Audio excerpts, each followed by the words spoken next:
Recording in progress.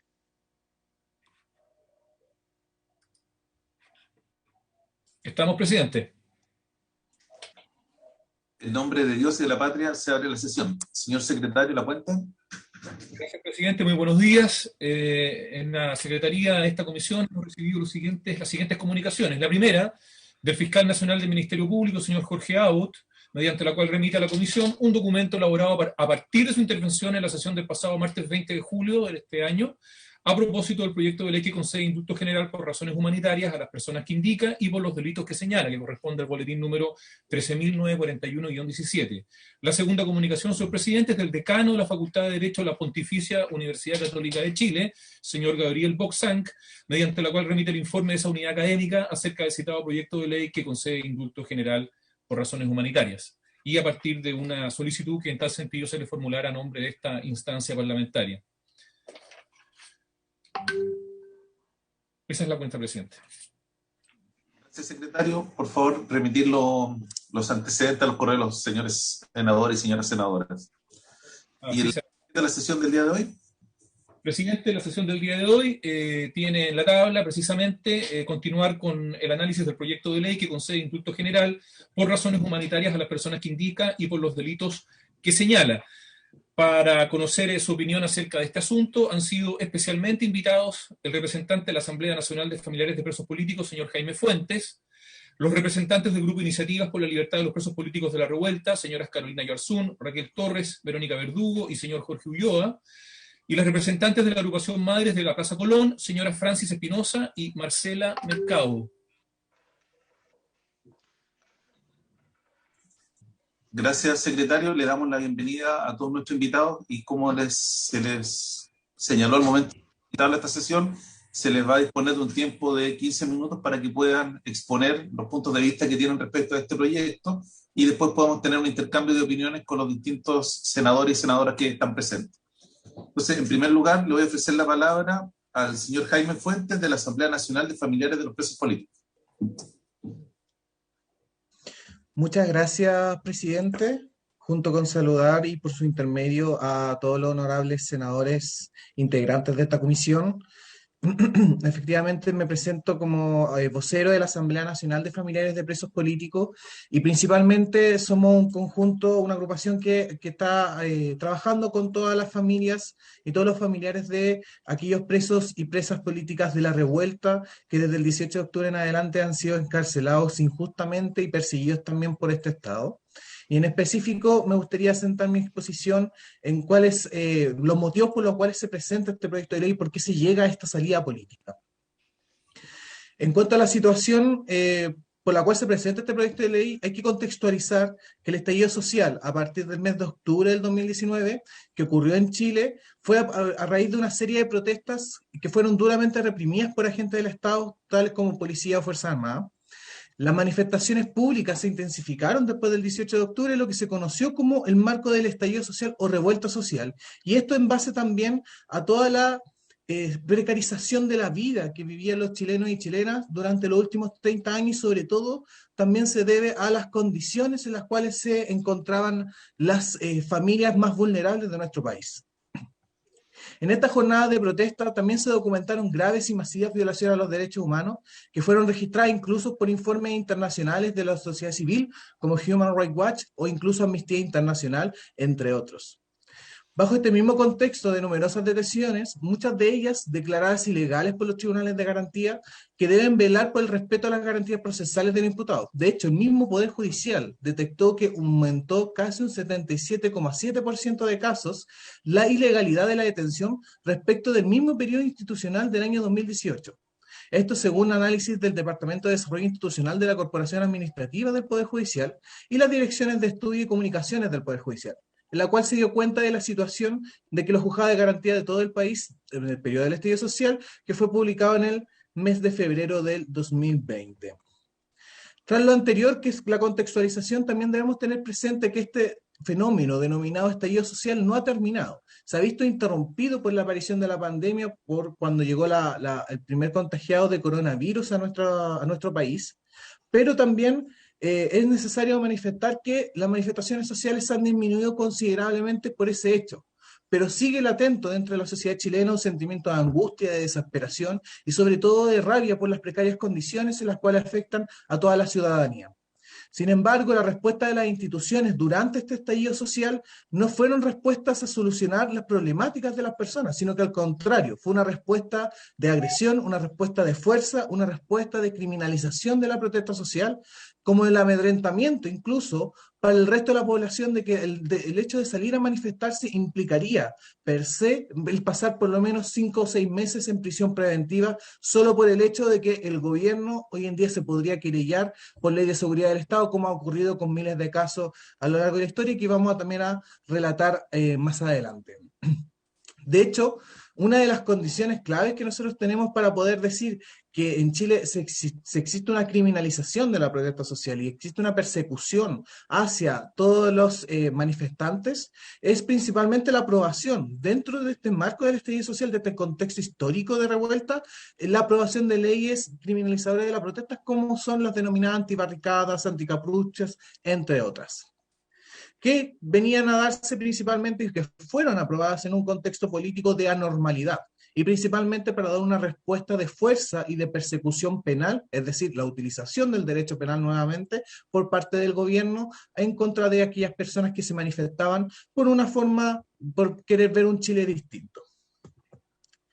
Durante las personas que fueron detenidas durante el estallido social han sido víctimas de una serie de vulneraciones al debido proceso. Y esto yo creo que es uno de los pilares fundamentales por los cuales se llega a la salida política. En el debido proceso, acá lo que nosotros podemos ver son muchas falencias, dentro de las cuales se puede presenciar la falta de presunción de inocencia, que esta irregularidad no solamente se ha presenciado en la prensa, o sea, ya es cosa de ver cómo los mismos ministros, el mismo ministro de Justicia y Derechos Humanos se refiere por la prensa a que todos estos jóvenes detenidos en el marco del estallido social, que están en prisión preventiva, porque muchos de ellos no están condenados, los trata de delincuentes. Lo vimos también con el antiguo ministro del Interior, Gonzalo Blumel, cómo también trataba a estos jóvenes de delincuentes, vulnerando y transgrediendo completamente la presunción de inocencia que ellos mantienen y que hoy en día se le tiene que asegurar a cualquier persona que se encuentre en un proceso penal. Sino que además se ha presenciado en el momento en el cual se decretan las prisiones preventivas por parte de los jueces de garantía. E incluso se aprecia también en momentos de condenar por parte de algunos tribunales orales no penales. Y aquí existen casos que nosotros podemos sacar emblemáticos en cada una de las aristas. Por ejemplo, el caso de Giordano Santander, quien fue condenado por homicidio frustrado por tener un ánimo homicida. Es decir, la persona, la víctima en este caso, el policía de investigaciones, pudo verificar que en sus ojos tenía una mirada de intento de asesinarlo. Creo que esas situaciones claramente no se enmarcan en una cantidad de prueba necesaria para poder establecer una condena, mucho menos por un delito de esta calamidad como es el homicidio frustrado. Y así existen un sinfín de casos que nosotros podríamos seguir como resumiendo, en la cual se vulnera la presunción de inocencia. De hecho, sin ir más lejos, y siendo un caso más muy personal, mi hermano estuvo 1 año y 2 meses en prisión preventiva para luego ser declarado absuelto, y en base también a que el tribunal pudiera declarar de que las pruebas establecidas por la fiscalía fueron manipuladas por la policía de investigaciones, e incluso en muchos de ellos fueron adulteradas sin razón alguna. Y en ese sentido también hay que hacer mención a este hecho que en el momento en que nosotros pedimos, caso personal de mi hermano, pedimos cambio de medida cautelar 10 veces. Y en las 10 ocasiones, los jueces que nos tocaron en el juzgado de garantía, muchos de ellos incluso se mandaban comentarios que eran claramente atentatorios contra el principio de presunción de inocencia, porque incluso decían que estos delitos por los cuales se les imputaba a estos jóvenes han sido los más graves que han podido ser cometidos durante la democracia. Perdón, pero acá hay que ser claro y enfático. Ninguno de estos jóvenes está por delitos de sangre. Ninguno de estos jóvenes está por herir a otra persona. Acá, si es que los delitos que se le están imputando son principalmente de daños a las cosas. Y no podemos comparar la vida de una persona y truncarle todo el futuro a un joven de Chile por el hecho de un daño hacia las cosas, siendo que hoy en día, incluso lo vimos recientemente lo que pasó con el caso Caradima, que nunca estuvo en la cárcel, pero sin embargo abusó y violó a muchos jóvenes y a muchos niños también durante su época en la iglesia. Otra de las vulneraciones claves que se ha podido ver en la aplicación de la Ley de Seguridad del Estado. Durante el último informe entregado por el Ministerio del Interior, incluso se ha diagnosticado que hay cerca de 1.054 querellas por Ley de Seguridad del Estado. Esto precisamente, justamente con aquellos jóvenes de la protesta social. Pero si nosotros nos vamos a comparar otros casos, encontramos que en el caso de La Vanguardia, que fueron los que amenazaron a un fiscal de la República, que tenían armamento de guerra, porque recordemos que tenían armamento de guerra de forma ilegal dentro de sus viviendas, no vimos la aplicación de la Ley de Seguridad Interior del Estado. Cuando vemos la actuación de grupos de extrema derecha dentro de las marchas, como es el caso de Belmar, como es el caso de varios más, nos vemos que se aplique la Ley de Seguridad del Estado, pero sin embargo, para aquellos, todos estos jóvenes que participaron en las protestas sociales y que fueron detenidos, se les aplica esta ley. Y lo peor de todo no es que se aplique, sino que en muchos casos, después de 1 año y medio o casi 2 años que se llevan en prisión preventiva, el mismo tribunal termina decretando que la Ley de Seguridad del Estado no se puede aplicar porque no se condicen los requisitos ni las condiciones para poder ser condenado por este tipo de legislación. Lo único que se genera con esto es que las posibles penas a las cuales pueden ser condenados estos jóvenes aumente al doble y por ende se requiera sí o sí una aplicación de prisión preventiva. Es decir, solamente se utiliza para poder resguardar en prisión a aquellos que salieron a manifestarse.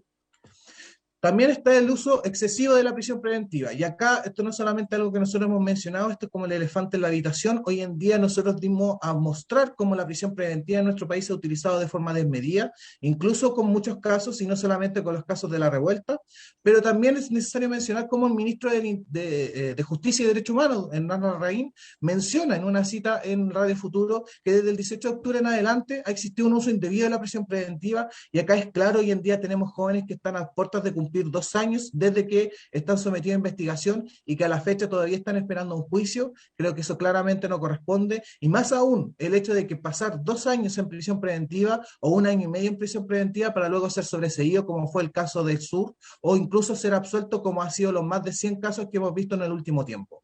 De condenados tenemos sumamente pocos casos que han salido condenados por parte de la revuelta, pero sin embargo hemos tenido varios que han pasado 1 año y medio en prisión preventiva y que luego son absueltos por falta de pruebas, porque no se les puede conducir el delito, o incluso son reformalizados porque los delitos que se les acusaba, como pasó en el norte, que era homicidio frustrado, terminan siendo solamente un delito de intento de lesiones, porque ni lesiones son capaces de justificarse.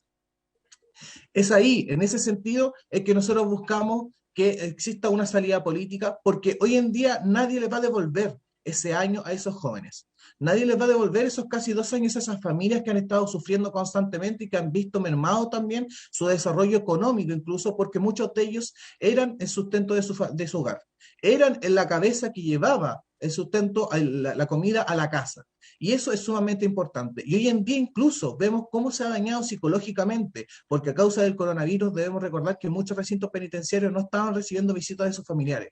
Entonces estamos hablando de no solamente 2 años en prisión preventiva, sino que 2 años en los que incluso no han podido ver de forma regular a sus familiares, a sus madres, a sus hijos, muchos de ellos son padres, y que incluso eso se está transformando en un hecho de tortura, porque el aislamiento no solamente constituye una restricción de la libertad de movilidad hoy en día, sino que también está constituyendo una clase de tortura que violenta psicológicamente a cada uno de estos jóvenes que se encuentran en prisión preventiva, y que espero no tengamos que lamentar a futuro una pérdida dentro de estos recintos penitenciarios, como ya lo hemos tenido que vivir con cierta amenaza. De hecho, sin ir más lejos, quisiera recordar un caso. David, un joven de la revuelta que sigue en prisión preventiva, que ya va a cumplir 2 años, su madre falleció en el exterior esperando a que él saliera. Cuando ella falleció, se solicitó cambio de medidas cautelares y aún así el tribunal lo niega. La acusación de él se basa solamente en la declaración de 2 efectivos policiales, porque no existe ni prueba química, ni prueba fotográfica, ni nada del estilo. Ese tipo de circunstancias son las que nosotros vemos como ya no se puede confiar en el Poder Judicial, y que por lo demás claramente podríamos arriesgar a que ese joven hoy en día cometa alguna atrocidad dentro de los recintos penitenciarios. ¿Por qué? Solamente por la obstinación del gobierno de mantener la aplicación de la Ley de Seguridad del Estado, y solamente la obstinación de los tribunales de querer mantener condenados a toda costa, sabiendo que no tienen las pruebas suficientes para poder generarlo. Por último, también me quería referir a las condiciones humanitarias por las cuales nosotros estamos presentando este proyecto de ley. Una de ellas es principalmente las condiciones carcelarias. También es un elefante en la sala. Todos sabemos que las cárceles en Chile no tienen la capacidad de respetar ni resguardar los derechos humanos, y aún así nadie se ha manifestado al respecto. Sin embargo, acá vemos cómo estos jóvenes han tenido que no solamente convivir en un ambiente de extrema violencia al interior de cada uno de los recintos penitenciarios, muchos de ellos han sido apuñalados en diversas oportunidades por delincuentes comunes, y muchos de ellos también han tenido que sufrir las inclemencias de que efectivamente no se les puede asegurar una alimentación adecuada, que no se les puede asegurar el acceso al agua. Recordemos que hace muy poco tiempo el recinto penitenciario Santiago I fue investigado por la Corte Suprema y en específico fue mandatado a que se debía cumplir el respeto a los derechos humanos porque les cortaban el agua y les cortaban la luz a los internos. Ese tipo de prácticas son recurrentes dentro de las cárceles chilenas y hoy en día tenemos estos jóvenes que no tienen antecedentes, que no están acusados por delitos de sangre, que muchos de ellos no tienen ni registran daños hacia otras personas más que a las cosas, y que incluso me arriesgaría a decir que el 90% de ellos son inocentes, sin pruebas contundentes que logren una condena, a que se encuentren sufriendo por casi 2 años la prisión preventiva en esos recintos, y que incluso en caso de los condenados son mal condenados porque no existe una prueba suficiente para poder establecer. Y por último, me gustaría hacer mención también, señor presidente, que dentro de las causas existen varias vulneraciones a los derechos humanos que nosotros podemos seguir viendo, y en específico me refiero a la capacidad de los condenados por juicio abreviado. Muchos de los que llegaron a juicio abreviado fue precisamente por este hecho, por estar dentro de las inclemencias de vulneratorios de derechos humanos en el interior de los recintos penitenciarios, en los cuales le veían como una oportunidad el hecho de aceptar la responsabilidad de declararse culpable en estos hechos y de esa manera salir hacia la calle con su familia, obviamente todos tras un año y medio que pasaron en prisión preventiva. Muchos de estos casos, muchos de los condenados en Chile por parte de la revuelta han sido principalmente por los juicios abreviados que, como le digo, han sido obtenidos de forma más que irregular, porque han sido sujetos de tortura por parte de los recintos penitenciarios y de esa manera también han podido llegar a obtener esta apreciada libertad. Creemos en consecuencia que hoy en día lamentablemente no podemos confiar en un poder judicial que no está actuando a la altura de lo que fue una protesta social. Acá hay situaciones humanitarias que tenemos que responsabilizarnos y por lo tanto también hacemos un llamado como Asamblea Nacional de que efectivamente se apruebe lo antes posible el proyecto de ley. Ya llevamos 7 meses desde que se presentó, casi 2 años desde que entraron los primeros jóvenes a prisión preventiva, y queremos que esto se apruebe antes de sufrir alguna calamidad más terrible dentro de estos recintos penitenciarios o tener que llorar a alguno de estos jóvenes que se haya quitado la vida.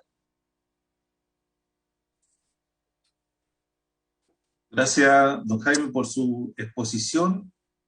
Y a continuación le ofrezco la palabra al grupo de iniciativas por la libertad de los presos políticos desde la revuelta. No sé quién va a hacer uso de la palabra por parte de ustedes. Hola, buenos días a todos. Gracias por la invitación. Mi nombre es Raquel Torres. Voy a representar entonces al Grupo Iniciativa por la Libertad de los Presos y Presas Políticas de la Revuelta. Ya, primero quisiera comentar que el Grupo Iniciativa por la Libertad de los Presos, como señalé, representa a la sociedad civil. ¿Y por qué señalo esto? Porque siempre se habla de que esta es una demanda focalizada solamente en las familias, y nosotros queremos insistir en que nosotros representamos a la sociedad civil y precisamente nos conformamos como grupo en atención a las tremendas y graves violaciones de los derechos humanos que se están viviendo en Chile a partir del estallido social, o que se han intensificado a partir del estallido social. Y en ese sentido creemos necesario manifestar como sociedad civil nuestra preocupación y también urgencia en que se tramite este proyecto de ley de indulto general, aclarando además que nosotros, junto con muchas organizaciones, tanto sindicales, sociales, culturales, políticas, de derechos humanos, territoriales, a nivel nacional e internacional, somos quienes impulsamos esta iniciativa de proyecto de ley en el mes de noviembre cuando nos conformamos, entendiendo precisamente que es una solución necesaria para la situación que vive nuestro país actualmente, para la paz social y para la construcción de una nueva sociedad que estamos planteando a través de la nueva constitución que se pretende escribir. Entonces nos parece relevante manifestar en esta oportunidad que representamos no solamente a las familias, sino que el clamor de millones de personas que salieron a manifestarse y que somos una sociedad civil organizada que está también detrás de esta petición, ¿ya? Y eso adquiere también una relevancia fundamental, entendiendo que somos protagonistas también de toda esta demanda, de este movimiento social que surge a partir del estallido social, o que en el fondo se expresa a través del estallido social. Queremos enfatizar que estamos integrados por organizaciones de distinto nivel de alcance en el país, sindicales, como dije, territoriales, sobre todo de derechos humanos, con trayectoria también que tienen que ver con el tema de nunca más. Aquí ha sucedido algo muy grave también. Lo que ocurre en este momento respecto a todas las violaciones de derechos humanos y todas las víctimas de violencia policial tiene que ver con que en Chile no fuimos capaces de crear las condiciones para un nunca más. Entonces, esta solución política para la injusticia, como decimos nosotros, es pertinente en este momento. Reiteramos, porque el sufrimiento de la familia y de los chicos que se encuentran en prisión preventiva es tremendo. Yo, bueno, soy psicóloga además, y desde un comienzo, del mismo momento en que se produjeron las detenciones, estuve acompañando principalmente a madres de niños y niñas, que fueron primero detenidos en forma muy violenta. Recordemos que las primeras detenciones masivas fueron a estudiantes de enseñanza media, secundarios, y en las cárceles de Sename estaban repletas de niños y niñas acusados de distintas situaciones por carabineros, y que además fueron detenidos en condiciones y contextos de mucha violencia, obviamente vulnerando todos sus derechos y todos los tratados internacionales que Chile ha suscrito respecto a la infancia, ¿sí?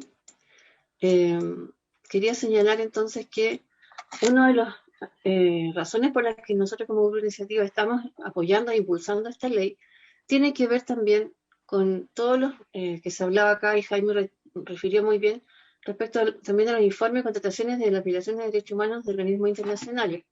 Y en primer lugar, estos informes dan cuenta de que desde un primer momento el gobierno y todas las instituciones desconocen la gravedad de la situación, rechazan, niegan, cuestionan tanto las cifras, que es un tema que aquí ha estado muy presente, niegan las cifras, cuestionan o niegan la coordinación, recurrencia y persistencia respecto de los tipos de delitos, así como la responsabilidad de los crímenes señalados por todos los organismos internacionales que han elaborado informes sobre lo que pasa aquí en Chile.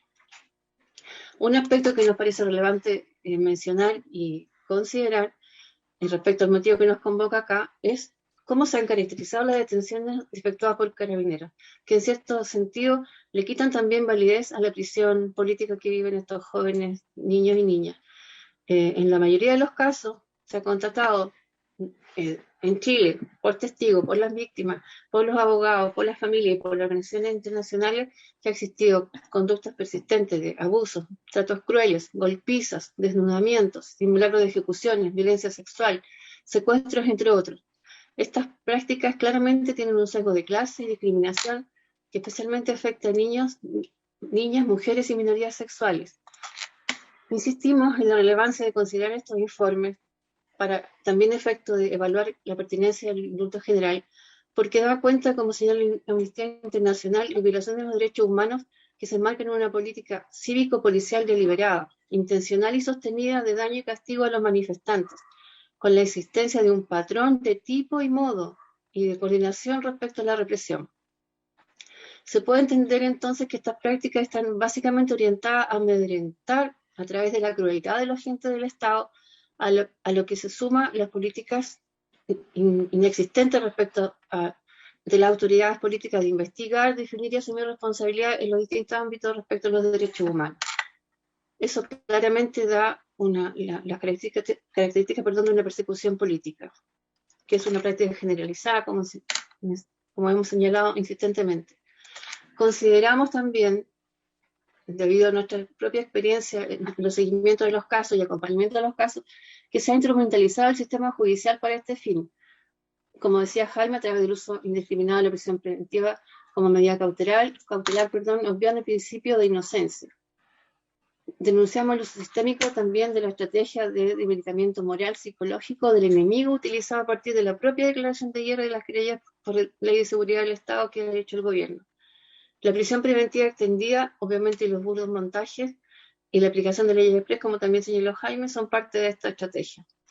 Se expone realmente a los jóvenes a situaciones carcelarias muy extremas que todos conocemos aquí en Chile, pero para ellos es mucho más grave porque obviamente vienen de una cultura diferente, con proyectos de vida que están enfocados más bien a la educación, al trabajo, son jefes de familia o mujeres jefas de familia, y entonces esa es una cultura absolutamente ajena para las familias como para ellos.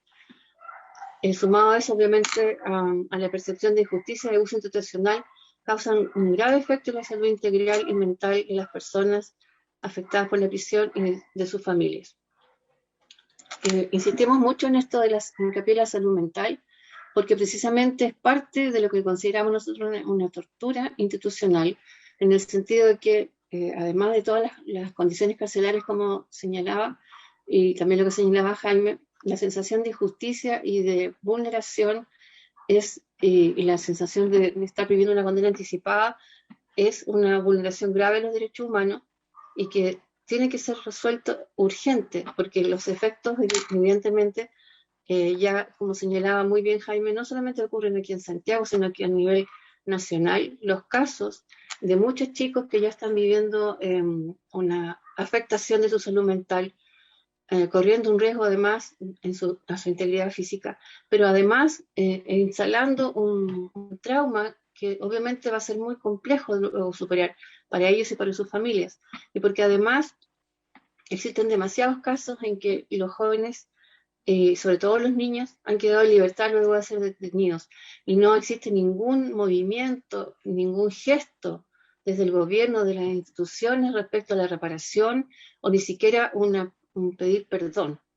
Entonces acá la impunidad se está instalando nuevamente, igual que en el tiempo de la dictadura, y eso obviamente da pie para que esto siga ocurriendo y se siga en el fondo fortaleciendo el rol de los agentes del Estado como represores y castradores en el fondo del movimiento social y de los cambios que Chile necesita.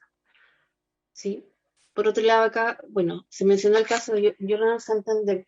También quería detenerme en ese caso porque como psicóloga y también perito psicológico de una corte de apelaciones, me parece muy extraño que solamente, o sea, a nosotros nos piden un montón de documentos y acreditaciones para llegar a ser perito y para poder hacer una evaluación psicológica válida. Y me parece muy, muy envidiable, digamos, la capacidad de este funcionario de la PDI de ser capaz de realizar una evaluación psicológica flash prácticamente solamente con mirar y determinar que existía una intención homicida en la mirada de Jonathan Santander. Me parece muy extraño también que un juez asuma eso como una prueba absolutamente válida para sentenciar a 5 años de cárcel a una persona, ¿sí? Cuando nosotros como peritos se nos exige obviamente solamente pruebas objetivables. ¿Ya? Entonces me pregunto entonces, ¿cuál es el estándar para lograr la certeza de las pruebas? Si esto pasa en ese caso, ¿cómo serán nosotros también? ¿Cuáles son los criterios o los estándares que garantizan entonces que se está en presencia de un juicio justo cuando esto se repite a nivel nacional en todas las regiones, en todas las audiencias que nosotros hemos visto? Se puede hablar de imparcialidad, por ejemplo, y los fiscales cuando ellos en sus propias redes sociales se dedican a denostar y a descalificar y atacar a las personas que se manifiestan. ¿No sería conveniente entonces que ellos se inhabilitaran? ¿No correspondería eso? Bueno, siguiendo con el tema de la salud mental, obviamente esto repercute básicamente y con mayor fuerza en los niños. Hay muchos de estos jóvenes que han cumplido mayoría de edad, 18 años, estando presos en las cárceles de Sename y luego han sido liberados absueltos. Y quebrando, obviamente, sabemos lo que significa el trauma en la niñez en ese periodo formativo. Esos chicos están absolutamente abandonados y requieren obviamente una atención del Estado. Y esta ley de indulto también puede ser un camino para esa reparación, para esa justicia. Por otro lado, nos parece como grupo de iniciativa y nos preocupa también como sociedad civil los estándares con que estamos trabajando, digamos, para hacer justicia. Obviamente acá pensamos que se encarcela la justicia, perdón, la pobreza, lo que se expresa una clara distorsión valórica. Quemar un trozo de madera con una forma de un banco tiene aparejado una condena de 7 años de cárcel efectiva. La intención homicida en una mirada implica 5 años de cárcel. ¿Y qué ocurre con otros delitos? Para otros delitos de cuello y corbata, lo que corresponde son clases de ética, robar un banco, las colusiones, el uso de información privilegiada, la complicidad en los crímenes de lesa humanidad, defraudación financiera en alcaldías que alcanzan 82.000 millones, el abuso sexual, como se señalaba recientemente, el narcotráfico a gran escala. ¿Eso requiere clases de ética? Señalamos con fuerza que ninguno de nuestros chicos sea acusado por crímenes de sangre. Ninguno sea acusado por narcotráfico, lavado de dinero, cohecho, crímenes de lesa humanidad, violación de los derechos humanos, desfalco u otros crímenes de cuello y corbata. Son inocentes. Tienen derecho a la presunción de inocencia. Solo se expresaba en un punto de quiebre respecto de su percepción de injusticia y anhelo de transformar esta sociedad para acceder a una vida digna y ser tratados dignamente, coincidiendo con un sentimiento masivo de muchos de nosotros, los chilenos. En este sentido, adquiere relevancia considerar el contexto en que ocurren estas manifestaciones. De acuerdo al modelo ecosistémico, somos el resultado de las interacciones entre la sociedad, la cultura, las instituciones y los seres humanos. En este sentido, cobra relevancia las características de la sociedad como facilitadora o limitante del desarrollo humano, definiendo de este modo las formas en que se expresan las relaciones humanas. No podemos dejar de recordar que en Chile, en el año 1973, se produce un quiebre institucional y se instaura una dictadura cívico-militar que, a través de la aplicación de una criminal persecución política como la que ocurre ahora, instaura las bases para un modelo neoliberal que cambie radicalmente la concepción de una sociedad. Sabemos lo que ocurrió después y cómo es que luego de décadas en Chile se encuentra viviendo y profundizando una crisis de legitimidad que se expresa en la creciente desconfianza en las instituciones, en los representantes de los diversos poderes del Estado y, por supuesto, el cuestionamiento absoluto de las normas legales que sostienen este modelo económico liberal y que son las mismas que mantienen encarcelados a estos chicos. Solamente para graficar, quiero recordar que en el año 91 el Programa de Naciones Unidas aplicó una encuesta en Chile donde demostró que el 54% de los chilenos rechazaba, no creía o desconfiaba del Estado, de los partidos políticos y de los políticos. Esta misma encuesta fue realizada nuevamente en el año 2017 y 2019, y estas cifras llegaron al 80 y 95% de desconfianza. Es decir, hay una crisis de legitimidad del modelo, pero también una crisis de representatividad que llegó a ser casi absoluta, y que finalmente es la que, por falta de válvulas de escape o soluciones, genera las condiciones para que se produjera el estallido social. Entonces, estamos hablando de responsabilidad institucional, que en el fondo se está traspasando a personas que solamente salieron a manifestarse y también fueron víctimas de todo este proceso de lo que estamos hablando de vulneración de los derechos humanos permanentes por el Estado de Chile. En ese sentido, consideramos que el salto del torniquete en los días previos solamente simboliza el salto al futuro de estos niños y niñas que defendieron su derecho a exigir una vida digna. Miles de chilenos despertamos para oponernos a este destierro a que estábamos sometidos por quienes han...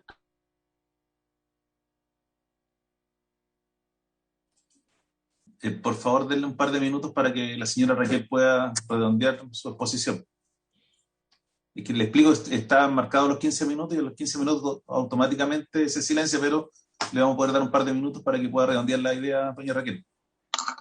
Gracias. Bueno, solamente para como dicen, redondear, insisto en que vivimos un proceso constituyente, que también es gracias a estos chicos, a todas las víctimas que fueron asesinados, que vivieron mutilaciones, y que obviamente están pagando el precio de la lucha de todos nosotros. Entonces nos parece que en este contexto histórico excepcional corresponde un momento de profunda también reflexión de todos nosotros, y también pensar que a este momento excepcional también requiere una solución excepcional, y que en este caso sería esta ley de indulto general. En ese sentido hacemos un llamado a los senadores a votar lo antes posible este proyecto para que pueda pasar a la sala del Senado y pronto el indulto general sea ley. Recordemos que la paz es obra de la justicia. Gracias, doña Raquel. Y a continuación voy a ofrecer la palabra a la agrupación de las madres Plaza Colón de Antofagasta. No sé si va a hablar la señora Francis Espinosa o Marcela Mercado o alguna otra representante. Doña Francis. Sí, muchas gracias, senador. Muy buenos días, honorables senadores, senadora Luis Eliana Agradecemos infinitamente la invitación de las madres de Plaza Colón y también una representante de Santiago para exponer sus puntos de vista desde la experiencia vivencial sobre el proyecto de ley del indulto general. Creemos que este es el espacio de conversación de alta discusión política. A continuación, las intervenciones serán de la siguiente manera. Primero comenzará la representante de Antofagasta, la señora Karen Tello, y luego intervendrá desde la capital Paola Palomera. Gracias. Gracias, doña Karen. Muy buenos días, honorables señores y señoras parlamentarios y audiencia en general. Somos las madres de la Plaza Colón de Antofagasta, las mismas que el 2020 comenzamos nuestro peregrinar con el mes de Marías a las afueras de la catedral de nuestra ciudad, reclamando incansablemente por juicios justos para nuestros hijos, los niños y jóvenes presos por hechos del estallido social. En estos breves minutos queremos expresar ciertas ideas que reafirman la necesidad de que se dicte una ley de indulto general o amnistía, para que el Estado de una vez por todas se haga cargo de los presos de la revuelta. Somos las madres de cada uno de quienes resultaron presos por el estallido en Chile, y en nombre de cada una de estas madres y en nombre de nuestros hijos, vinimos hoy a expresarnos. Quisiéramos señalar que no somos especialistas en temas judiciales o leyes, pero somos personas con el sentido común suficiente, quienes entendemos la diferencia entre la razón por la que un preso común está privado en libertad y las justificaciones por las que nuestros hijos siguen presos, condenados con las hojas de papel manchadas. Se ha tratado de igualar a un preso de conciencia con un preso político. No es nuestra discusión. Solo queremos argumentar que nuestros hijos fueron detenidos, procesados, juzgados y en su mayoría condenados por hechos acaecidos en un contexto derivado a la problemática política. Esto se entiende porque fue el Estado el que, en medio del tiempo convulsionado que vivimos, dictó una ley especial, la ley antibarricada, precisamente porque había una problemática política y no una situación de delincuencia común. De haber sido esto último, bastaba con subir las penas de los delitos existentes. No fue así y se dictó una ley muy controvertida. Es por ello que señalamos que se trata de un tema en contexto político. El fundamento de este proyecto de ley es la vulneración de los derechos de nuestros hijos. Nosotras sostenemos esta razón. Y estos atropellos han sido en doble sentido. A. Nuestros hijos fueron detenidos violentadamente por parte de la policía. Fueron sometidos a tratos degradantes. La mayoría de las veces se obtuvieron declaraciones sin abogado presente y sin ninguna garantía. Es decir, entraron al sistema penal con grandes desventajas, incluso de aquellas que la ley contemplaba para los delitos comunes. B. Por otra parte, estas prácticas que pueden ser consideradas maliciosas no han sido cuestionadas por quienes deben velar por la legalidad del proceso. Los fiscales no cuestionan la obtención de las evidencias y, peor aún, las usa para obtener de los tribunales prisiones preventivas, que se han transformado en verdaderos mecanismos de extorsión y coerción para nuestros hijos. Luego de largos meses de prisión preventiva, nuestros muchachos han debido aceptar un procedimiento abreviado a cambio de su libertad. Así, el fiscal, luego de tenerlos presos, obtiene por esta vía una validación de todos los antecedentes de la investigación, especialmente las declaraciones de los policías. En esta economía procesal, los jueces se ahorran un juicio y dictan condena, y nuestros hijos son condenados, obteniendo libertad vigilada, pero con una condena a cuesta a través de una verdad negociada, donde pareciera ser que toda la institucionalidad se comporta como jueces y parte, y nos sentimos abandonadas por el sistema, las leyes y el Estado. Quienes debiesen ir a un juicio oral, en cambio, son en algunas oportunidades más castigados, pues no se cumple con los mismos estándares judiciales. Los procedimientos permiten que, sobre la base de las declaraciones de los mismos policías que se enfrentan duramente a manifestantes, los jueces simplemente dictan condena, diciendo que las versiones de los policías son creíbles y prueba suficiente para truncar la vida de un joven que estuvo en las calles reclamando una mejor vida para todas nosotras. Así, el mensaje ha sido claro. Si vienen a buscar una absolución a un juicio oral, van a terminar peor. Mejor acepten la oferta de abreviado, validen los antecedentes y salgan a la calle. Nuestra historia es esta. Somos madres de jóvenes y niños que resultaron presos por hechos de la revuelta social, estudiantes y trabajadores, con irreprochable conducta anterior, pobladores, manifestantes, como millones de chilenos y chilenas que salieron a las calles a partir del 18 de octubre del 2019 y que fueron reprimidos duramente por la policía. En Antofagasta, 34 jóvenes y niños pasaron por las cárceles de Nudo Uribe y cárceles de menores, y más de 50 jóvenes se encuentran sometidos a procesos con distintas medidas cautelares. Como madre, no pedimos indulgencia, sino que se reconozca el contexto de la detención de nuestros hijos. Es por ello que proponemos el establecimiento de una comisión transitoria que revise nuestros casos y que pueda efectivamente distinguir a nuestros hijos de la delincuencia común y cuyas conclusiones individuales permitan la revisión de cada caso y les permita optar a un juicio justo, incluso en aquellos casos que terminaron en condena. Soy Karen Tello, madre de Axel Pizarro, estudiante del Liceo Comercial de Antofagasta, sin antecedentes, deportista, alumno destacado, detenido a la edad de 17 años y se mantuvo en prisión en la cárcel de menores durante 7 meses, injustamente. Hoy estudia su preuniversitario en la Universidad de Antofagasta, preparando su ingreso a la universidad. Y aún espera su juicio, y espero ser un juicio justo. En mí, todas las madres de Chile. Muchas gracias. Muchas gracias, Karen. Ofrezco la palabra a la señora Paola. Muy buenos días, honorables señores y señoras parlamentarios y audiencia en general. Siempre he considerado que ser madre nos hace ser una institución. Una madre forja valores, esfuerzos, convicciones y cimientos.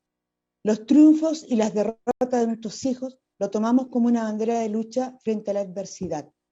Soy una madre trabajadora e independiente como tantas en Chile. Llevo un dolor y un sufrimiento de tener a mi hijo preso, Nicolás Piña. Fue detenido en las inmediaciones de las calles cercanas a la Plaza Baquedano en Santiago el 12 de febrero del presente. Fue reducido por personas vestidos de civil, ayudado por un grupo de hombres entre 8 a 10 personas, vestidos de negro y encapuchados, con máscaras antigases, antiparras, y uno de ellos llevaba bolsa de basura negra en su cuerpo, gritándole improperios, groserías e insultos, golpeándolo, acusando que lo habían pillado, que era un Paco infiltrado, le decían. En este grupo que lo golpearon, le exigieron su cédula de identidad. Mi hijo les decía que no era carabinero, sino que era ingeniero, por profesión. Como pudo, logró sacar su cédula de identidad, en la cual tenía la de él y la de mis nietos. Se la llevaron dentro de la reducción que a él le hicieron, le pegaron en la cabeza a mi hijo, combos en el oído, combos en el estómago, en las manos. Yo, al estar al lado de él, trataba de quitarlos de encima a esas personas, pidiendo explicaciones, aclarando que mi hijo, que era mi hijo, Me empujaron, me pegaron también en los brazos, en las piernas, me tiraron al piso, quedando con hematomas. Luego apareció un furgón blanco con vidrios polarizados y se bajaron estos hombres vestidos de jeans y casacas. No se identificaron en ningún momento y se llevaron a mi hijo. Las personas vestidas de negro se dividieron en dos grupos, corriendo hacia el norte y hacia el este, gritando groserías, diciendo, te pillamos tal por cual. Me quedé sola en la calle gritando, llorando y pidiendo ayuda sin saber lo que había pasado. Escribí en Twitter el secuestro de mi hijo. Luego vi un carro policial con las luces apagadas viniendo por la misma calle donde había sido secuestrado mi hijo y corrí porque sentí mucho miedo por mí. Recibí una llamada de la comisaría 33 de Ñuñoa, me entrevisté con un carabinero de civil y ahí me informó que mi hijo, Nicolás Piña, había sido detenido por la quema de un furgón policial. Lo formalizaron el día sábado 13 de febrero y el canal 13 de televisión expuso sus datos de formalización ante la opinión pública. Por las noticias de la tarde, dañaron y expusieron la vida de mis nietos, poniendo en riesgo la profesión de mi hijo, la integridad y la seguridad de mi familia. Fui amenazada de muerte por redes sociales también, provocando dolor, miedo, crisis para mis nietos, crisis de pánico para mí también, para mi madre. Me vi obligada a pedir ayuda psicológica, que aún estamos en terapia. Y por lo tanto, accedí también a cámaras de seguridad para mi hogar. Mi hijo está en prisión preventiva en cárcel Empresa Santiago 1, a la fecha. La investigación no ha sido óptima. Su estado emocional ha ido decayendo. Mi hijo Nicolás es el sustento económico e emocional de sus hijos, de su abuela, una adulta mayor de 77 años, sorda, con enfermedades propiamente tal de su edad. Ante todo lo expresado, pido justicia, pido trato, igualdad de trato, mismas condiciones a mi hijo Nicolás Piña. La fiscal le ha obstruido la defensa constantemente, caratulándolo de matar a carabineros, cuando eso no existe evidencia en ello, vulnerando principalmente toda objetividad. Todo esto como igualdad de trato, que a todos liberan y en sus domicilios esperan juicios. Para mi hijo pido lo mismo, igualdad de derecho, frente a todo lo relatado, pienso y creo que se vulneran absolutamente los derechos de trato de igualdad, tanto a mi hijo como a otros jóvenes que viven excesivamente prisiones preventivas largas y largas condenas también.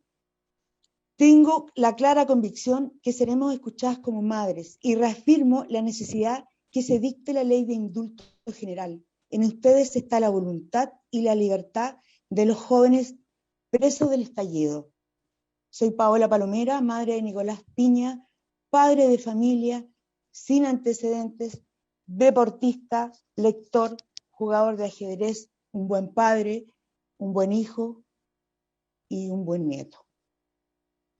Esa sería mi intervención. Yo en este momento tengo 3 caminos. Hace poco falleció mi padre, hace menos de un año. Mi hijo está preso y mi madre en este momento está hospitalizada. Entonces tengo 3 caminos que un ser humano jamás quisiera tener, porque generan dolor, generan angustia, y son 3 caminos. Por lo tanto pido justicia tanto para mi hijo, como se acelere la investigación de él, que pueda estar en su casa, y a la vez la de tantos jóvenes que muchas madres sufrimos. Por lo tanto me sumo a las palabras de la señora anterior y soy madre, y como madre pido por favor que la ley de indulto se apresure. Es mucho sufrimiento. Esa es mi intervención. Muchas gracias por escucharme.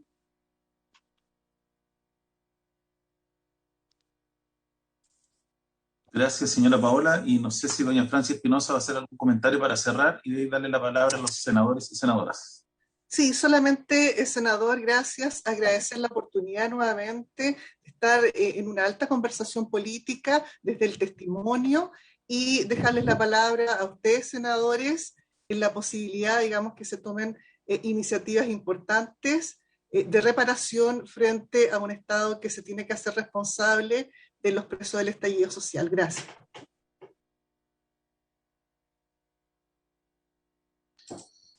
Muchas gracias, doña Francis. Ofrezco la palabra si alguna señora senadora, algún señor senador quiere hacer alguna consulta o algún comentario en las exposiciones.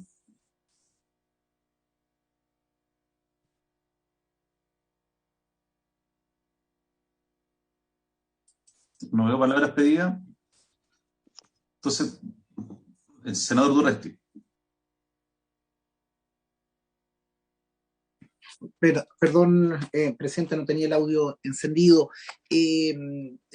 Valorar los testimonios, me pongo en el lugar de las madres, y particularmente ahí a Paola y a Karen, si mal no recuerdo, de Antofagasta. Entiendo su situación. Así como en la exposición de la semana pasada se señalaba el caso de un trabajador de la construcción privado de libertad de Quilpué, me impacta la situación de la prisión preventiva de esta magnitud, de esta prolongación de una privación de libertad que excede lo justificable en un procedimiento. Lamento que no esté presente acá el Ministerio de Justicia, el fiscal nacional, porque quiero decirle especialmente a las madres, organizaciones, en que para nosotros es muy difícil aquí encontrar los datos. Ahí veo que Francia está conectada.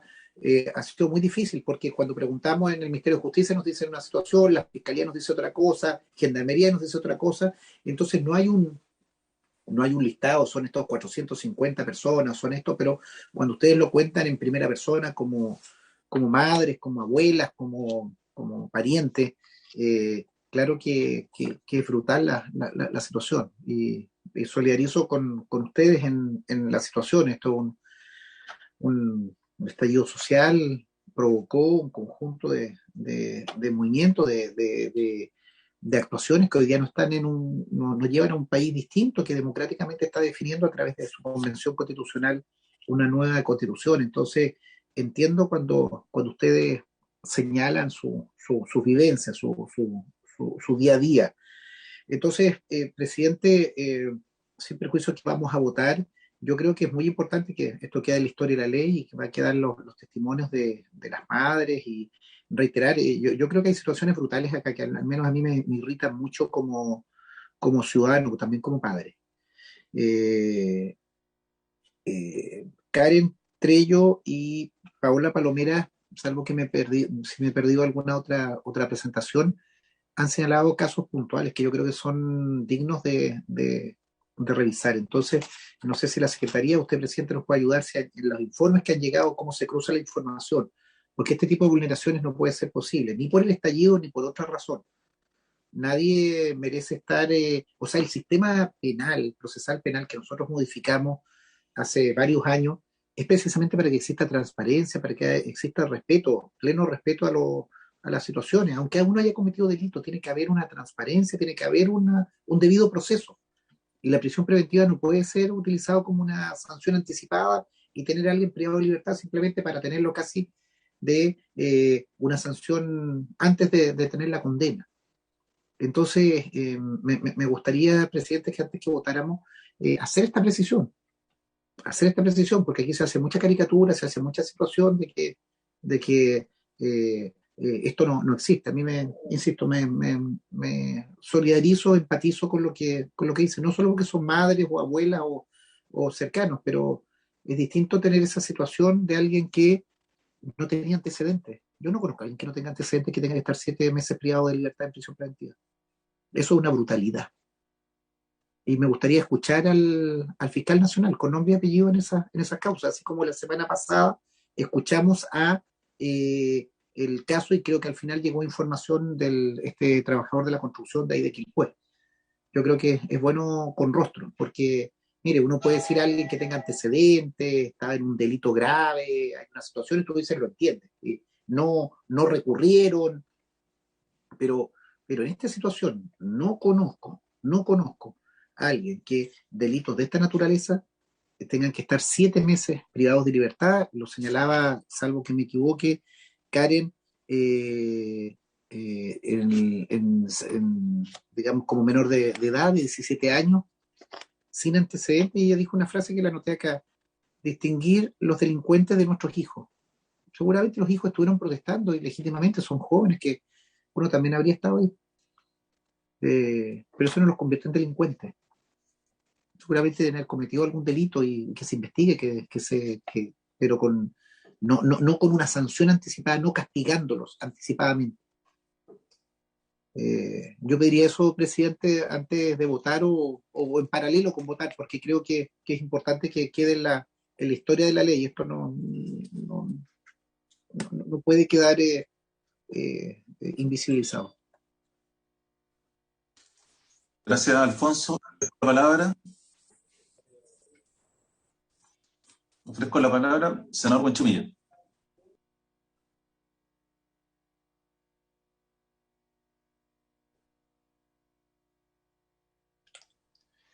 Bueno, muchas gracias, presidente, y quiero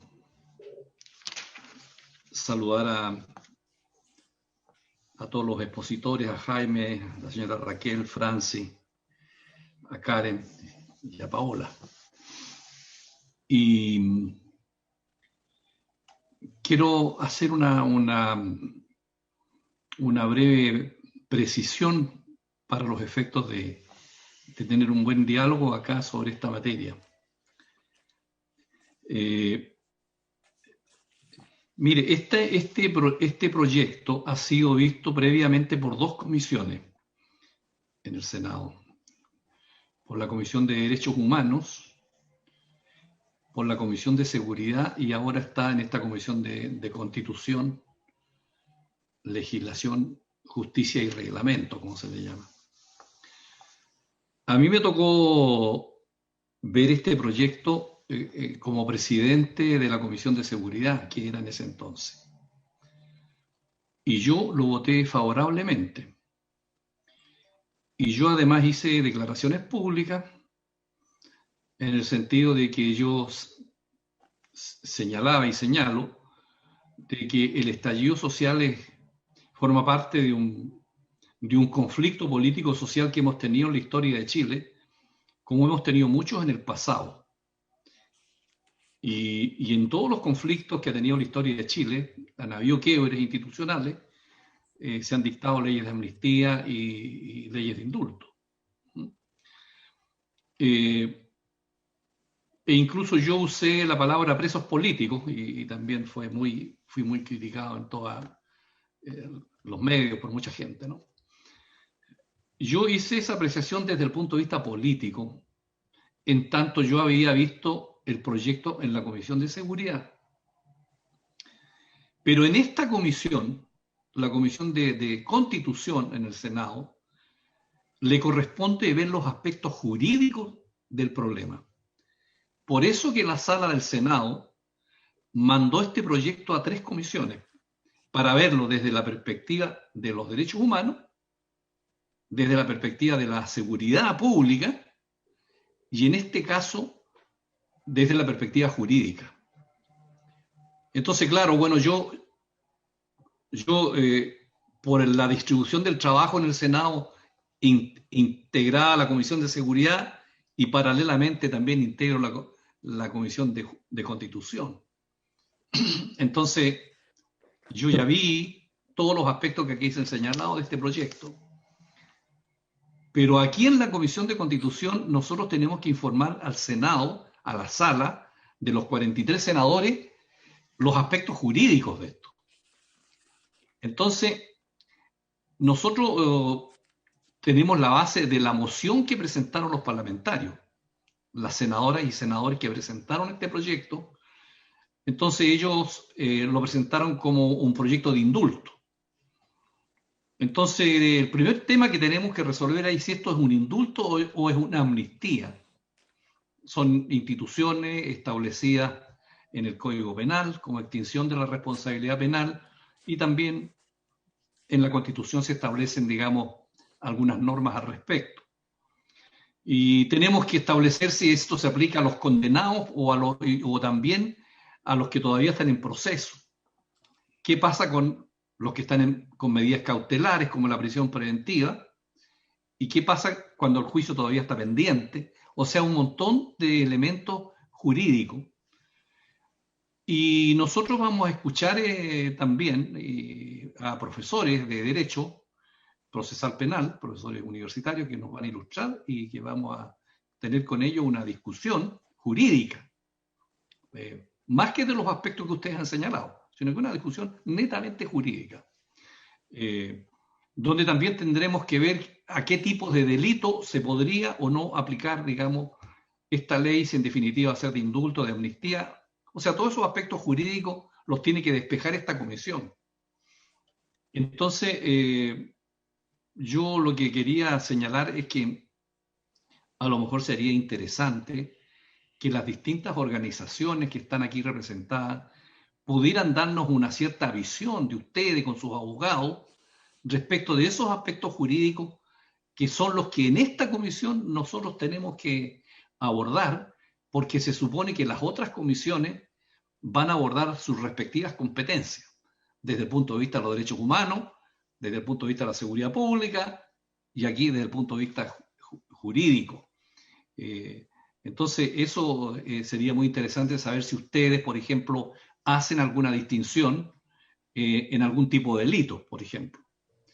Porque el indulto y la amnistía parte de la base de que se cometieron delitos, y que justamente por eso el Estado renuncia a la facultad que tiene de perseguir los delitos, a la acción punitiva del Estado, y por lo tanto nos ayudaría a nosotros si pudiéramos tener una visión respecto si ustedes dicen, mire, todos los delitos o ciertos delitos, o entendemos que esto sí, entendemos que esto no. No sé si eso será factible, que ustedes pudieran coordinarse y tener, digamos, alguna presentación de un abogado que pudiera, desde el punto de vista de las familias afectadas, una visión que nos pudiera nosotros ilustrar en nuestro debate jurídico que vamos a tener acá en esta comisión, y que es nuestra competencia y nuestra obligación por el mandato de la sala, ver esos aspectos del proyecto. Porque esta comisión, todos los proyectos, no tan solo sino que todos los proyectos los ve desde el punto de vista jurídico. Esa es la tarea, por eso que está conformada esta comisión exclusivamente por senadoras y senadores que somos abogados.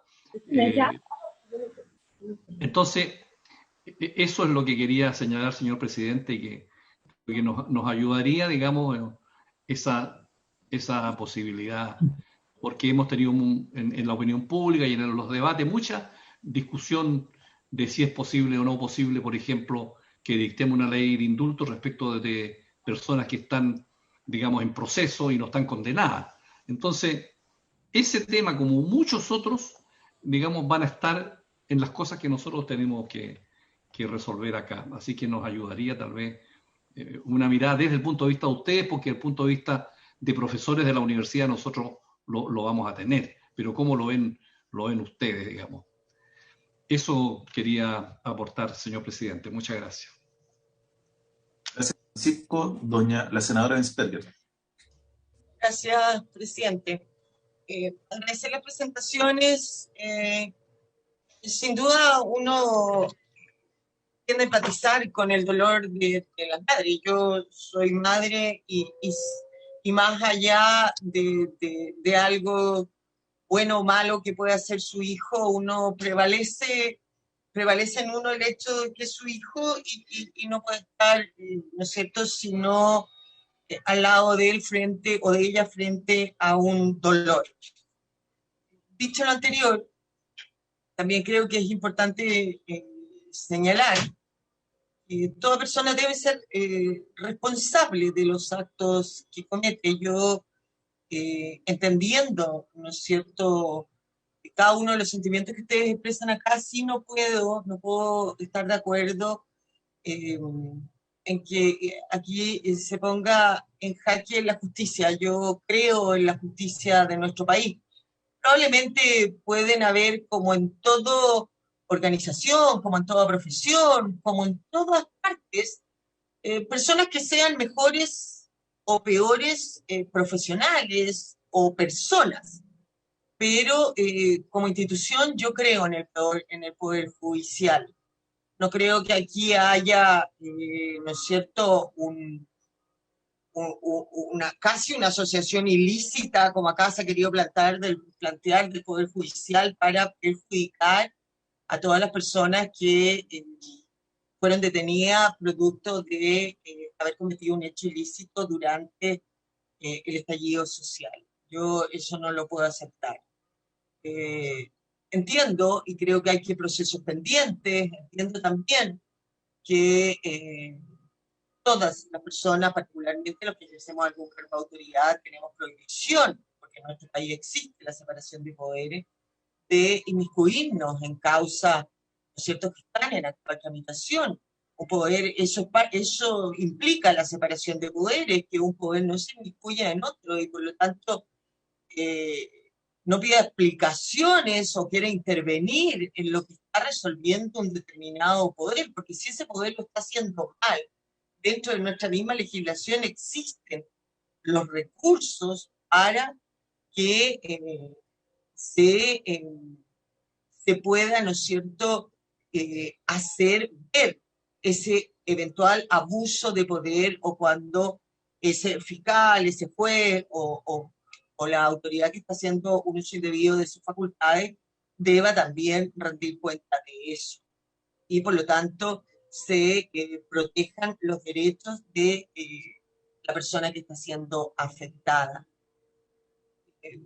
Lo hemos conversado muchas veces en esta misma comisión, ¿no es cierto?, respecto de lo que significa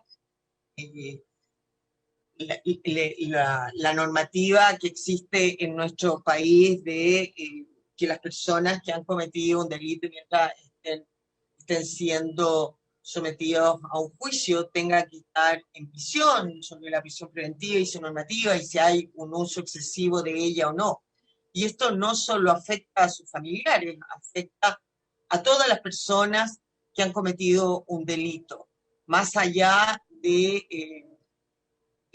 qué buscaban. Y yo lo digo de frente, vuelvo a decir, entendiendo el dolor que pueden sentir como padres, pero acá se ha hecho una distinción entre delincuentes habituales y sus familiares. Probablemente sí, pero yo también distingo entre las personas que salieron en el estallido social a manifestar una protesta social, a manifestar y a decirle al Estado, oiga, visibilícenos, nosotros tenemos necesidades que no han sido resueltas por el Estado, de aquellos que se aprovecharon de esa protesta social y cometieron delitos afectando a otras personas que también tenían necesidades sociales, afectando, por ejemplo, a miles o a cientos de personas que habían trabajado, probablemente como ustedes o como sus hijos, toda la vida para tener un pequeño negocio, y que se lo quemaron, que se lo destruyeron, que lo saquearon. Esas personas hoy día tampoco tienen con qué alimentar a sus hijos. Y por lo tanto, desde mi punto de vista, aquellas personas que hicieron esos, que cometieron esos delitos, tienen que responder ante la justicia y no pueden ser beneficiados con un indulto o con una amnistía. Gracias, presidente. Gracias, doña Luz Eliana. Bueno, a mí me gustaría hacer un par de reflexiones. Primero, partir por una reflexión de carácter más general y después llegar al caso particular. Yo creo que, entre otras cosas, el estallido social trajo a la palestra lo que es nuestro sistema de persecución penal. Yo se lo he dicho a muchas de ustedes, creo que me he reunido con casi todas estas agrupaciones y muchas otras del país. El problema que le está tocando vivir a sus familiares no tiene que ver o no es directamente una persecución política, es producto de las falencias que tiene en general el sistema penal chileno. Muy bien lo recordaba, no sé si fue Alfonso o Francisco, que hablaban de la reforma procesal penal. Yo soy un convencido, y así lo he dicho hace mucho rato, he escrito algunos papers sobre el tema, pero nosotros necesitamos una puesta a punto del sistema penal. Yo creo que la reforma procesal penal y especialmente el Ministerio Público cumplieron un ciclo, y hoy día no da cuenta de lo que se buscó en su minuto con la instalación de la reforma. Cuando se buscó la reforma procesal penal, ¿qué es lo que se buscaba? Transparencia en las investigaciones, juicios más rápidos, juicios justos, donde pudiera haber un persecutor, un defensor y un tribunal imparcial que resolviera, y que al final del día la persona iba a ser llevada frente a un tribunal, independiente de la atrocidad o la brutalidad que hubiera cometido en algún crimen, se le respetaran sus garantías básicas y que pudiera ser objeto de un juzgamiento por un tribunal imparcial, respetando las normas del debido proceso. Y esas normas del debido proceso pasan por la duración de la investigación, porque efectivamente no puede ser que una persona que está en prisión preventiva esté esperando 7 meses, 1 año, ir a juicio, cuando probablemente después va a ser absuelto o se le va a aplicar una pena inferior. Entonces, este uso abusivo que hay de la prisión preventiva tiene que ver también con otras discusiones que hemos tenido aisladamente en el tiempo, pero que hoy día uno las puede mirar de forma más sistémica. Todo lo que está ocurriendo hoy día son producto de sucesivas modificaciones que se hicieron, en primer lugar, al Código Penal, donde cada vez que ocurre algún hecho de violencia o algún delito violento, la primera tentación de todos es proponer el aumento de penas como una forma de respuesta frente a esa situación. Entonces, ¿qué es lo que nos ha ido ocurriendo? Y claro, en el tiempo, desde que se recuperó la democracia, todos los gobiernos y todos los parlamentarios hemos propuesto algún proyecto de ley que permita aumentar las penas. Y hoy día tenemos efectivamente un desajuste respecto de las penas aplicables a los delitos. Y claro, tiene razón lo que dice Raquel, si hoy día cuando uno mira el balance o los bienes jurídicos protegidos con las penas, son muy dispares las penas respecto de los delitos económicos versus, por ejemplo, los que protegen la vida, o el caso de las lesiones, entre otros. Y eso da cuenta porque tenemos un código penal que es ya bastante vetusto y que ha sido parchado en el tiempo conforme a lo que va pasando en el día a día. Y por eso yo espero que ojalá se pueda presentar el nuevo código penal que se viene anunciando ya hace varios gobiernos. Entiendo que el actual gobierno quiere dejarlo presentado antes de terminar el periodo, pero esa también es una discusión que hay que dar. Y en paralelo a esto también se fue modificando el Código Procesal Penal, que cuando uno lo mira o lee el código original, lo que decía el código original o lo que buscaba era que la prisión preventiva era la última ratio, o sea, la prisión preventiva estaba reservada exclusivamente para aquellas situaciones mucho más graves, más complejas, donde el juez tenía una amplia discrecionalidad con el objeto de poder determinar qué persona esperaba su juicio privado de libertad o con otra medida cautelar. Pero con el paso del tiempo, ¿qué es lo que ocurrió? Producto de situaciones puntuales, se modificó este criterio y en la práctica hoy día la prisión preventiva prácticamente se volvió la regla general, donde el juez tiene muy poco margen de maniobra discrecional respecto de a quién se le aplica o no. Entonces, ¿por qué hago esta reflexión? Pues yo creo que, independiente de la causa que ustedes promueven, llegó la hora de poder tener como país una discusión seria respecto al sistema de persecución penal. Porque lo que le está pasando a su hijo, a sus familiares, le puede pasar a cualquier persona que es objeto de una persecución penal. Entonces, eso yo creo que es algo que tenemos que discutir hoy día, ojalá en una mirada de más largo plazo, qué lo queremos hacer con el sistema penal. Y eso pasa también, por ejemplo, qué pasa con organismos colaboradores de la persecución penal, como son Carabineros y las policías, donde claramente hoy día hay un cuestionamiento respecto a la labor que realizan las policías en las investigaciones penales, las formas como se llevan adelante, investigaciones, entre otras cosas. ¿Y esto por qué lo digo? Porque yo creo que parte importante del fundamento del buen funcionamiento de la democracia pasa por tener un sistema de persecución penal que sea validado por los ciudadanos, que los ciudadanos entiendan cómo funciona y además entiendan que es un sistema que funciona imparcialmente, con independencia de la persona que está siendo sometida a juzgamiento. Dicho eso, yo quiero decirle a ustedes, como se lo he dicho en las reuniones, con quienes además me he juntado tanto público como privadamente, nosotros como Comisión de Constitución nos toca una pega que es súper ingrata.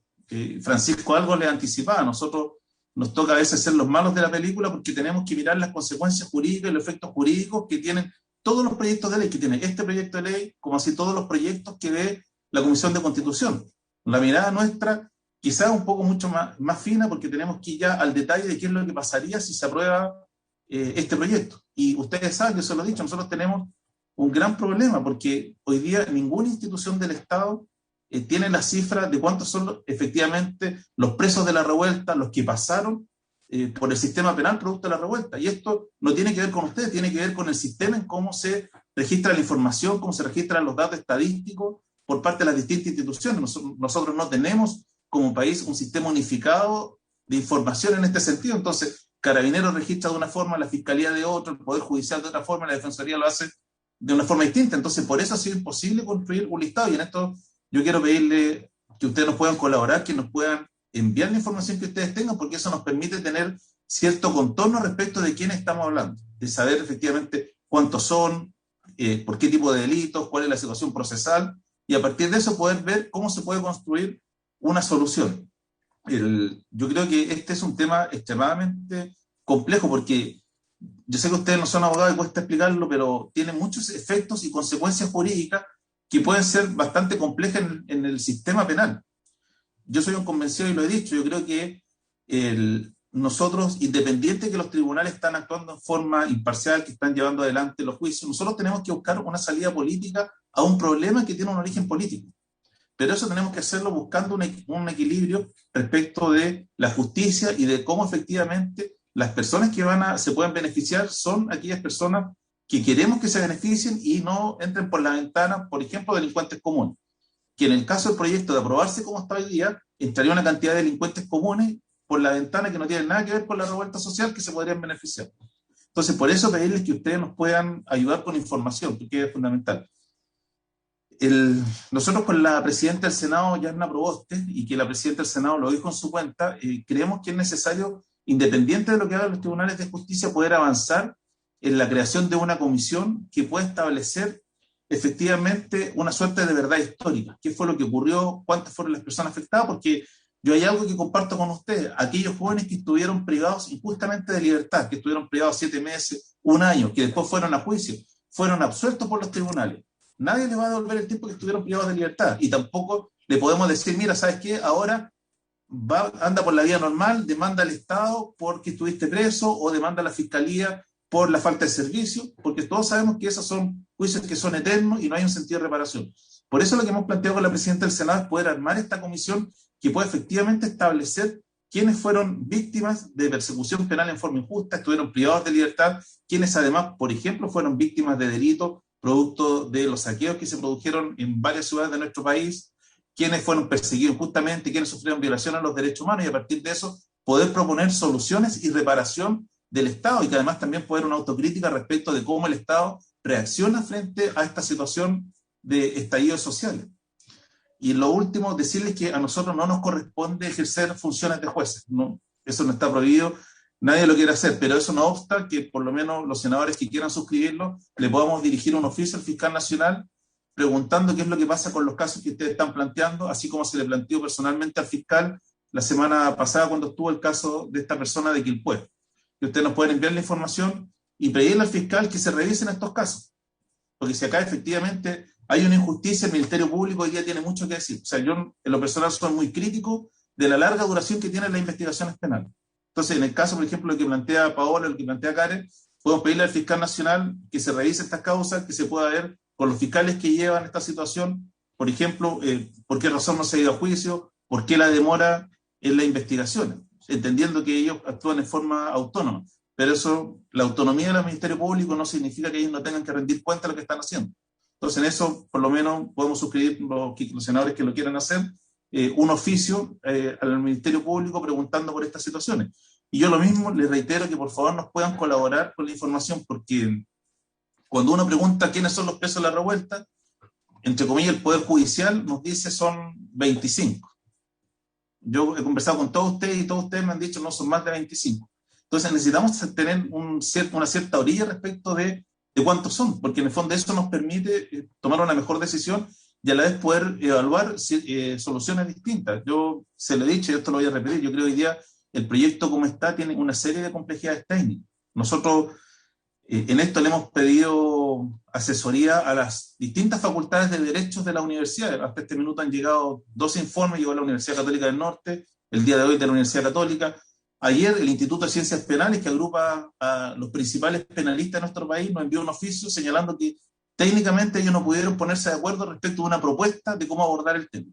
Entonces eso da cuenta de que efectivamente no es que nosotros queramos ser los malos de la película, sino que efectivamente hay un problema jurídico respecto de cómo se aborda el tema de una solución política a lo que está pasando. Yo le he dicho, la decisión que nosotros vamos a tomar es política, eso no hay ninguna discusión, pero esa decisión política tiene que tener márgenes jurídicos, o sea, no puede ser una decisión política que pase a sobrellevar lo que son nuestras normas actuales, que pase a sobrellevar el Estado de Derecho, porque si no, eso también a mi juicio podría generar consecuencias que son bastante más complejas. Finalmente decirles que nosotros como comisión no vamos a alargar este debate eternamente. Yo sé que ustedes quisieran que lo resolviéramos rápido, pero el tema es bastante complejo. Nosotros nos quedan un par de audiencias, mañana vamos a recibir a agrupaciones de comerciantes, de personas que vivían en las denominadas zonas cero de distintas ciudades, que también quieren venir a exponer su punto de vista a la comisión. Y la próxima semana vamos a recibir a los abogados. Ustedes nos han hecho llegar un listado de abogados que quieren que sean escuchados. Vamos a hacer unas sesiones con ellos y posteriormente a ese debate con los abogados para ver los aspectos ya más jurídicos, vamos a proceder a votar para que puedan ir a la sala del Senado, ojalá en el más breve plazo. Yo termino esta reflexión diciendo que estamos conscientes del problema y la angustia que tienen ustedes como madres, y todos los que somos padres sabemos lo que significa ver sufrir un hijo.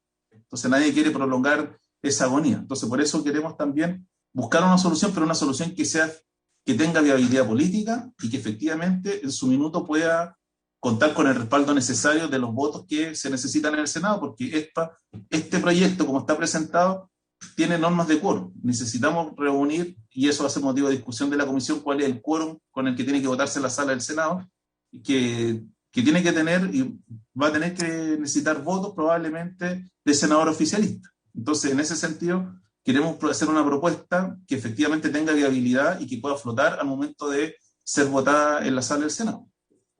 Eso como una reflexión general. Yo no sé si alguno de ustedes quiere hacer uso de la palabra. Entiendo que Marcela estaba pidiendo la palabra, Marcela Mercado, de las Madres de la Plaza Colón.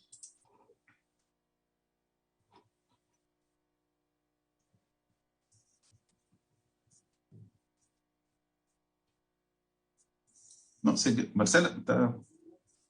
Parece que se quedó pegada, senador. Se quedó pegada, Marcela, sí. Sí, parece que se quedó pegada. Sí. Yo hacer algunas acotaciones, Francis. senador, digamos con el debido respeto, valoro, digamos, la opinión de ustedes como honorables senadores, pero eso me quedo con la sensación de que finalmente la discusión se para en algunos tópicos, por ejemplo, como la prisión preventiva, como las cifras, y no avanzamos en una alta discusión política, que es lo que uno pudiese esperar, en este caso del Senado. Ahora, discrepando con la senadora Luz Eliana, tengo la impresión, desde una perspectiva, digamos, de traducción más bien académica, que los procedimientos han estado viciados ad ovo, es decir, desde el origen, cuando comienza esta pesca de arrastre y, digamos, estos jóvenes y las madres van en toda una procesión, digamos, un poco chocando con la institucionalidad, sobre todo con la institucionalidad penal, y un poco decir que vamos con las prisiones preventivas por un lado, pero también con esta economía procesal, ¿no? Con estos juicios abreviados. Entonces hay una serie de situaciones, digamos, que dan, por lo menos generan suspicacia en el tema. Y también yo, si bien comparto la visión del senador Francisco Buenchumilla, respecto a que ustedes están, digamos, para ver los aspectos normativos, este país es extremadamente normativo, pero siento yo que no se aborda la discusión desde aspectos teóricos políticos, no solamente desde las cosas más bien legales, sino que de qué manera lo podemos abordar desde aspectos políticos, de qué manera el estallido provoca un cambio en el país, provoca una relación de actores sociales que se transforman en actores políticos, y de qué manera a lo mejor podríamos actualizar nuestras lecturas en función a qué se está haciendo en política internacional comparativa. No solamente algunos casos a lo mejor más cercanos de América Latina, sino que lo que se ha hecho en Europa, lo que se ha hecho en Estados Unidos a lo mejor. Entonces, yo tengo la impresión de que desgraciadamente nuestra institucionalidad normativa no recoge las transformaciones de la sociedad, y eso también debiera estar plasmado en la discusión política. Básicamente esos son los aspectos, y ahora entiendo que Marcela se conectó. Gracias, Francis. Doña Marcela. Hola, buenas tardes, señor presidente.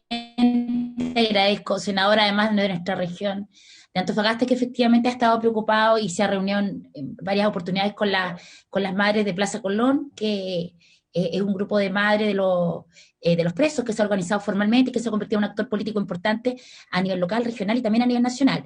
En el caso particular de las madres, ellas ya hicieron entrega en reunión en Santiago a la presidenta del Senado, a la señora Yasna Proboste, de una nómina detallada, con un relato, con fechas, números de causa, de las personas que están, que ya han acogido. Esta organización de madres ha acogido el general de los denominados presos de la revuelta, con independencia si las madres son parte de la organización o no. Eso por una parte, y ese mismo planilla que tenemos, que está muy detallada, lo podemos hacer llegar de forma inmediata a las personas que nos lo soliciten.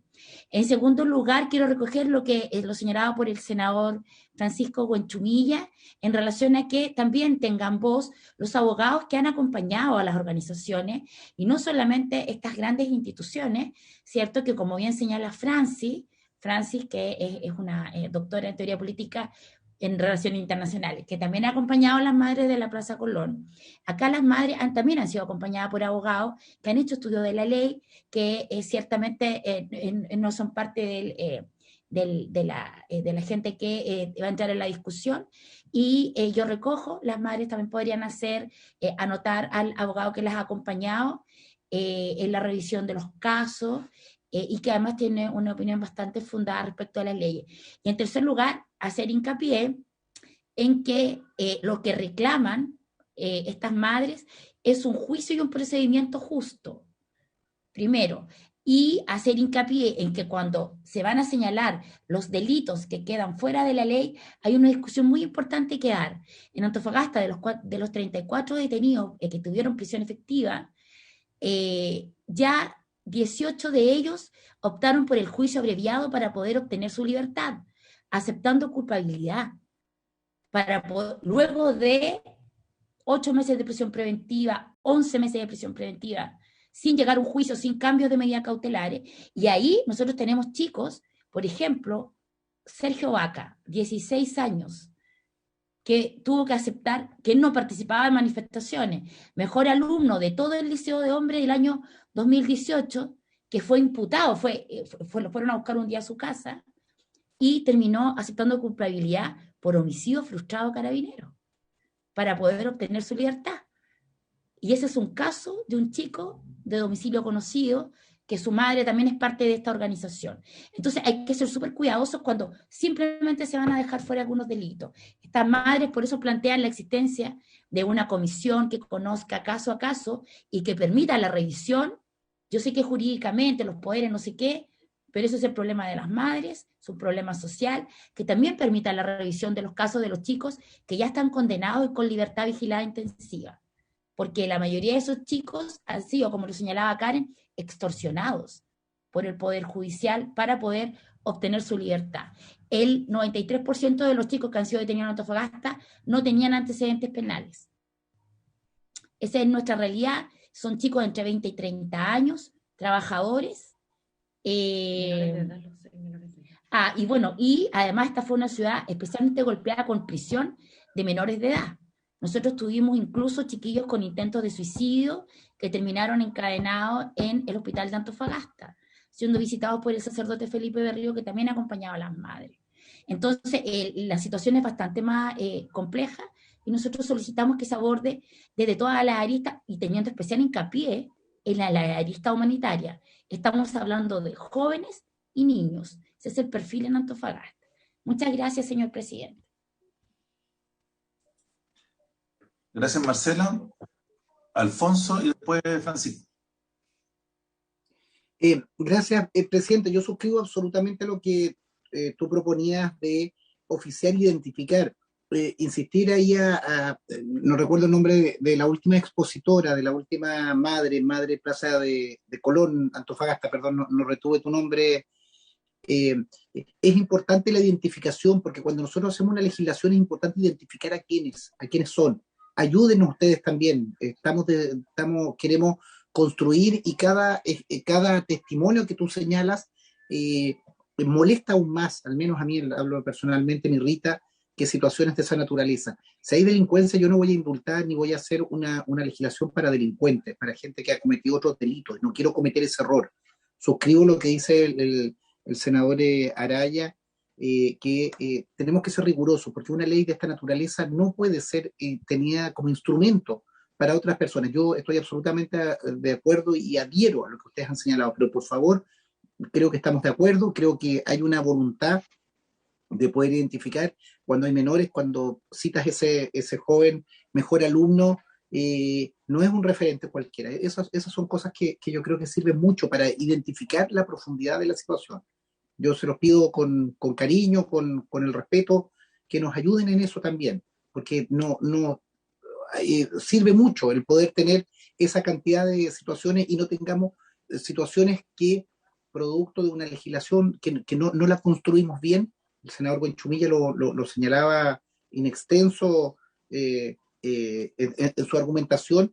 Podemos cometer errores de gente que no estuvo en la revuelta, gente que tiene antecedentes, estaba en otro tipo de situación. Entonces, yo al menos lo que pido es, y voy a suscribir, presidente, ese oficio que usted quería señalar, quería enviar, porque es bueno tener esa construcción, y ustedes como madre, como familiares, nos pueden ayudar mucho también en ello.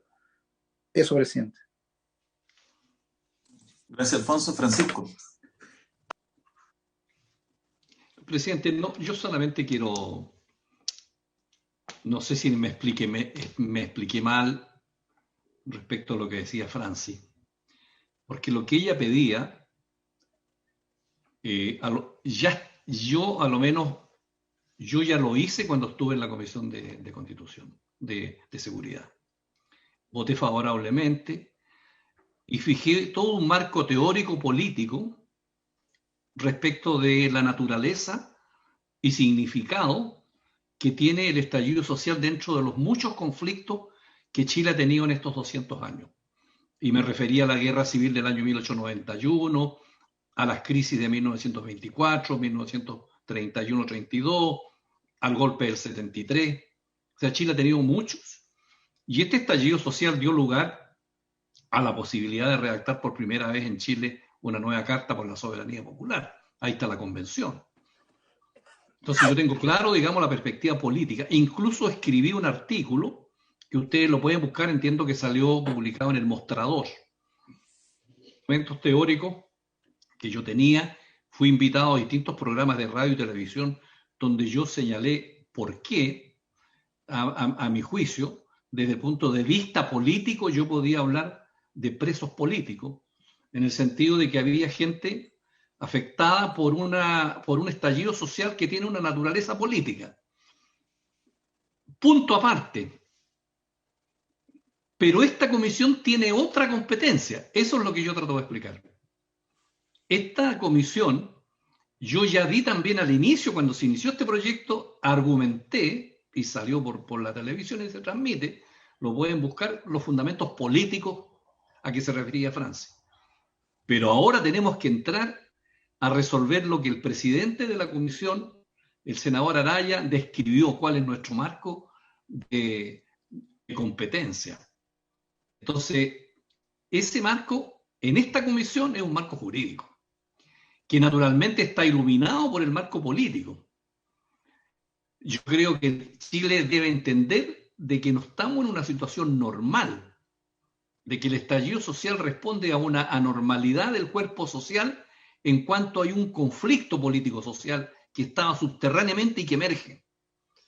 Entonces eso requiere, digamos, una voluntad política distinta del Estado, como sucedió, por ejemplo, ahora recientemente en España, en que se dictó una ley de indulto a propósito de los problemas que tenía el gobierno central con Cataluña. Esto salió en la prensa un par de meses, 1 o 2 meses atrás. y hubo una gran discusión en España por esto también.